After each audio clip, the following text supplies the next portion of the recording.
giliran penasihat hukum yang sudah jangan lagi. To the point saja, yang penting-penting sesuai dengan keahlian ahli. Silakan.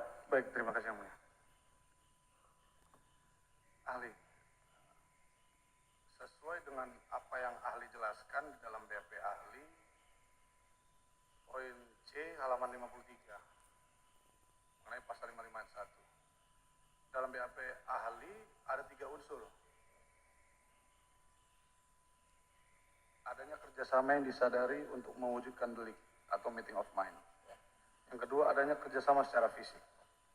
Yang ketiga, semua peserta tindak pidana berkepentingan akan hasil dari tindak pidana. Nah, pertanyaannya, dalam hal salah satu peserta tidak berkepentingan atau tidak mendapatkan hasil ya, atau bisa kita katakan tidak mendapatkan keuntungan dari tindak pidana tersebut, bagaimana konsekuensi hukumnya?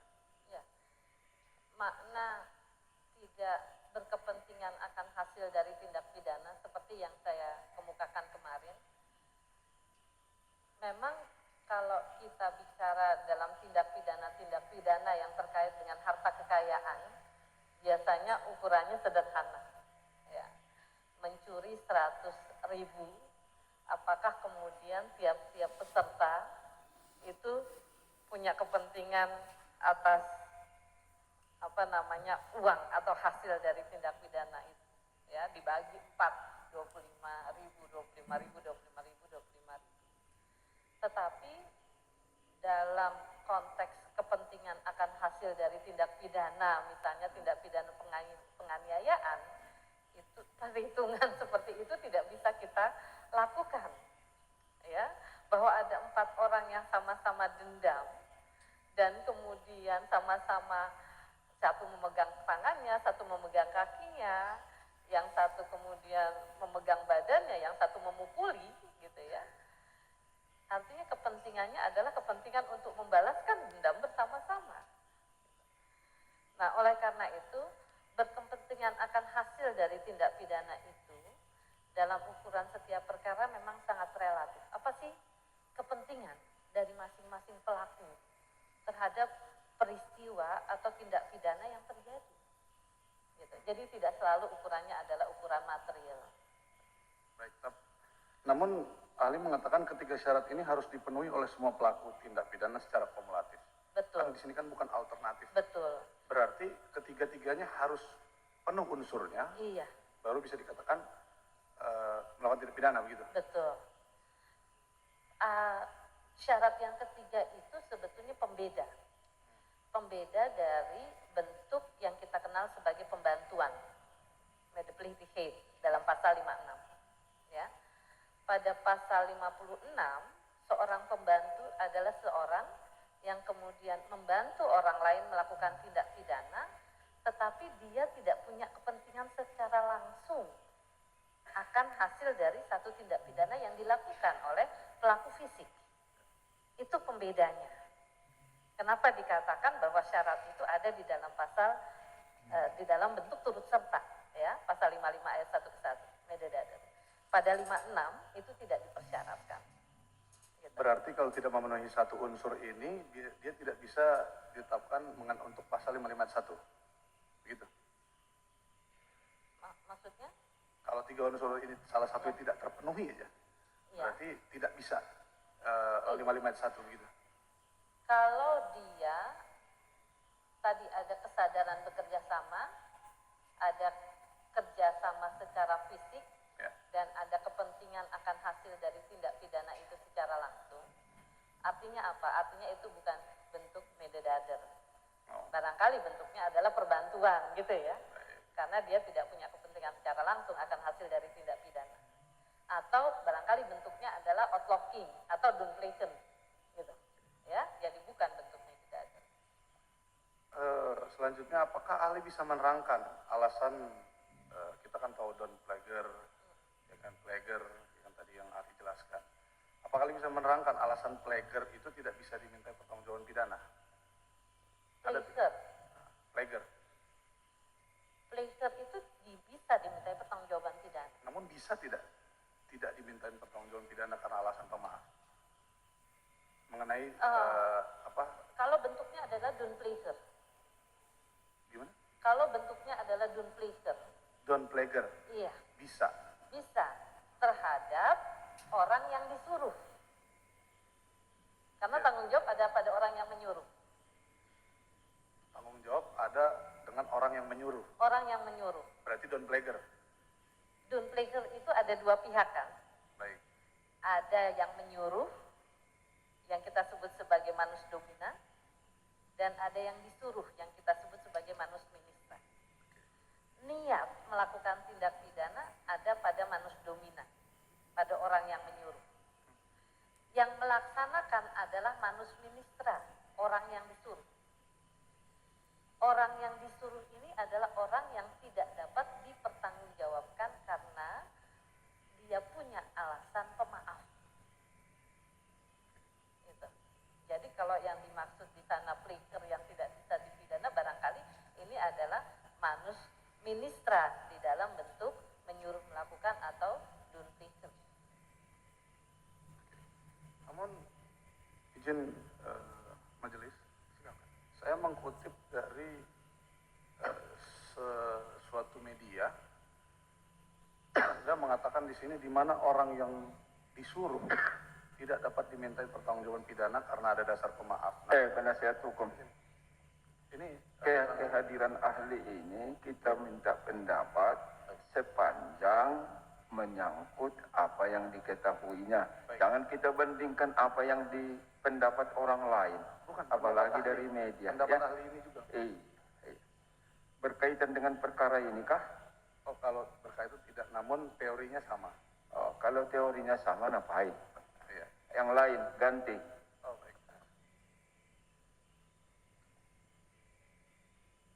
Selanjut,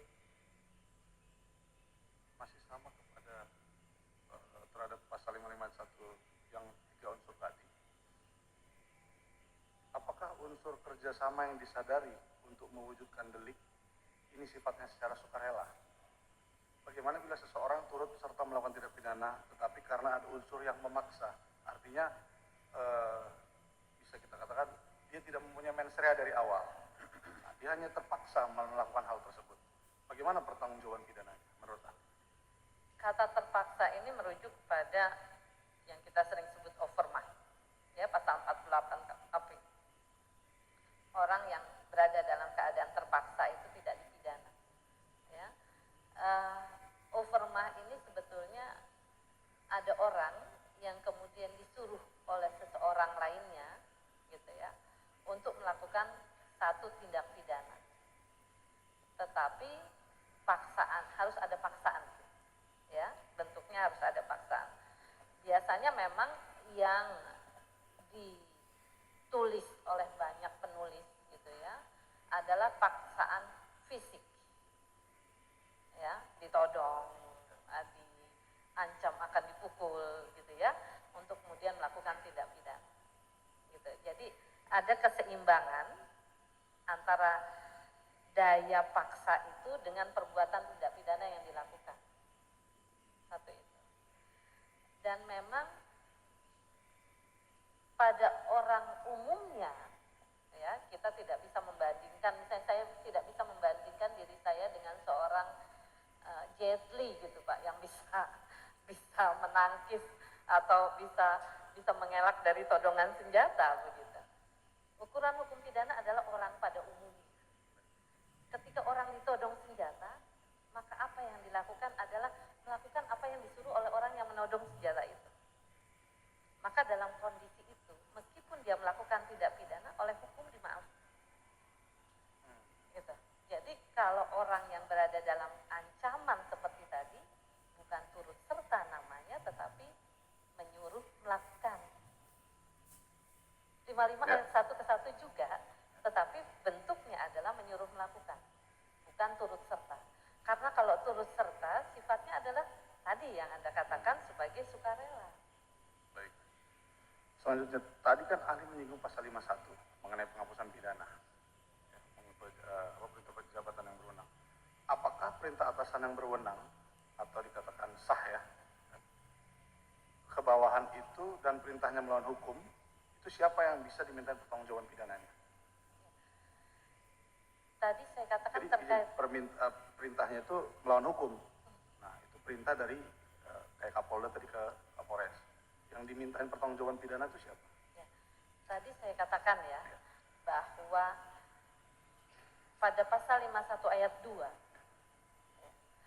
seorang atasan itu bisa saja memerintahkan kepada bawahan. Perintah ini adalah perintah yang tidak sah, yang melawan hukum. Gitu. Ya.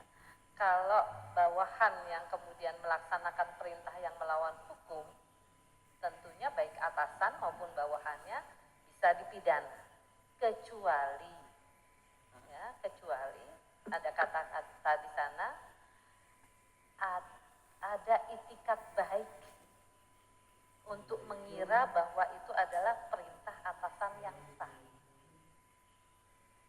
Bahasa populernya di prank gitu yang mulia oleh atasan. Gitu. Jadi kemampuan untuk memverifikasi apakah itu perintah atasan yang sah atau tidak, itu tidak ada dalam kualitas bawahan yang menerima perintah itu. Bagaimana kalau dia sudah menolak? Dihubungkan dengan peristiwa tadi. Dia sudah menolak bawahannya. Kalau sudah menolak artinya tindak pidana tidak terjadi. Iya. Bisa dikatakan Itu tidak ada masalah dong kalau gitu. Ya. Menolak namun tetap dilaksanakan. Karena tadi yang bukan secara sukarela tapi Iya. ada yang unsur yang memaksa.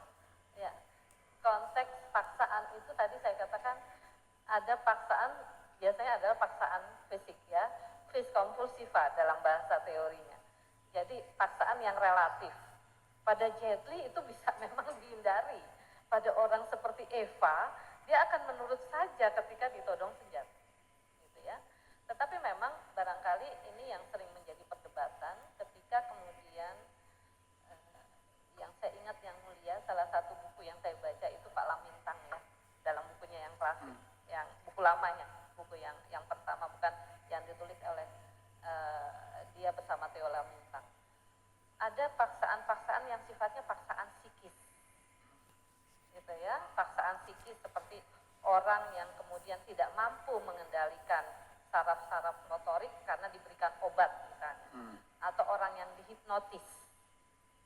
Itu yang dikatakan paksaan psikis oleh Pak Lamintang, sehingga kemudian ini tetap masuk ke dalam konteks overmah, tetapi vis absoluta, gitu.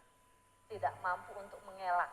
Bahkan seorang Superman pun kalau dihipnotis dia akan menuruti perintah dari orang yang kemudian melakukan daya overmah atau daya paksa kepada dia.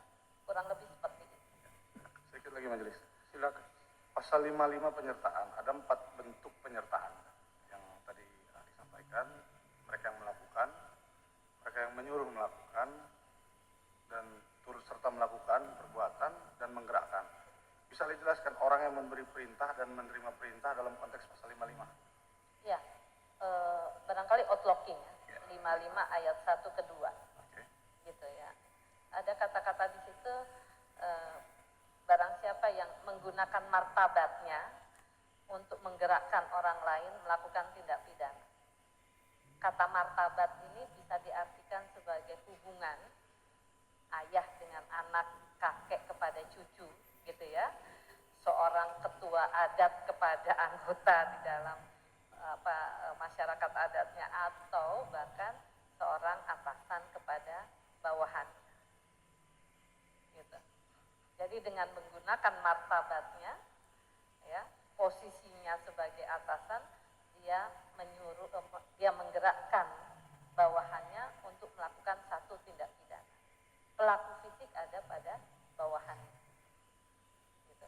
Ini bentuknya 55 ayat 1 ke 2. Tetapi memang seperti yang saya katakan tadi, aktor intelektual dia tidak mau mengotori tangannya sendiri. Ya, jadi dia hanya orang yang ada di balik layar. Ya, Jadi dengan aktor intelektual tidak melihat barangnya, tidak mengetahui jual belinya, dia hanya mengatur skenario-nya aja ya, Iya. Pertemuan antara buyer dan segala macam. niat awal ada pada si aktor intelektual.